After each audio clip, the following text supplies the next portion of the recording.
Сәлем балалар, келіңдер, қызықты оқиға тыңдайық.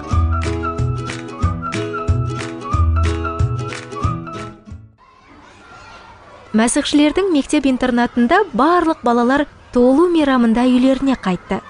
Турея бұл уақытты көптен бері күтті. Әкесі оны алып кетуге келді.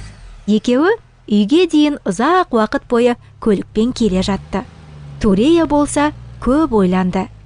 Қызық, Рачида мені таныр ма екен, әке? Ал Хасанның жағдайы қалай? Турея әпкесі мен інісін, мысық пен ешкілерді қайта көретініне өте қуанды. Олар ауылға жеткенде терезелерде шамдар жанып тұрған. Аулада жарық қоңыздар ұшып жүрді. Қыздар құдықтан су тартып жатты. Туреяны көрген олар қатты дауыстап: Сәлем, Турея! Біз сенің қайтып келгеніңе өте қуаныштымыз.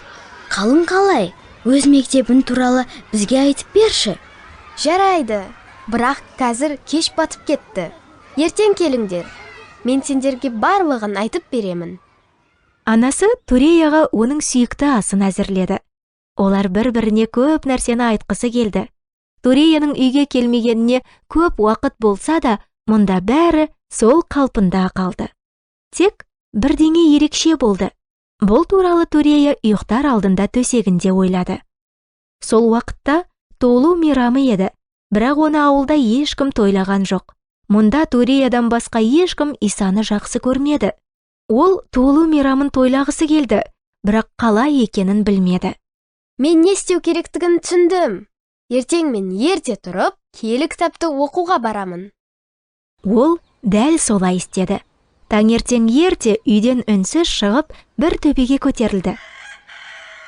Онда ол жалғыз отырып, Мәриям, Жүсіп және сәби Иса туралы оқыды. Иса өз халқына келді, бірақ олар оны қабылдамады. Уа, ием, сол кезде Бетлехемде олар сенің алдыңда есіктерін жапты, ал бүгін олар жүректерін жауып тастады. Турея 10 жаста еді. Ол Исадан оның өміріне келуін сұрап, оған тәңір әрі құтқарушы ретінде сенді. Турея, мен сені барлық жерден іздедім. Сен не оқып отырсың?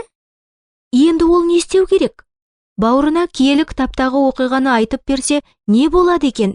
Егер інісі бұл туралы ата-анасына айтса ше, бұл оны қиын жағдайға ұшыратуы мүмкін. Дегенмен, ол оған Иса туралы айтуды шешті. Дүние жүзіндегі қауымдардың қоңыраулары Мәсіхтің туылғанын жариялап жатқанда, бұл кішкентай бала Исаның тарихын бірінші рет естіп тұрды. Толу мейрамы күні өте жақсы басталды. Бірақ соңында көз жасы төгілуі керек еді. Бірақ неліктен? Балалар, бұл туралы келесі бөлімде айтып беремін.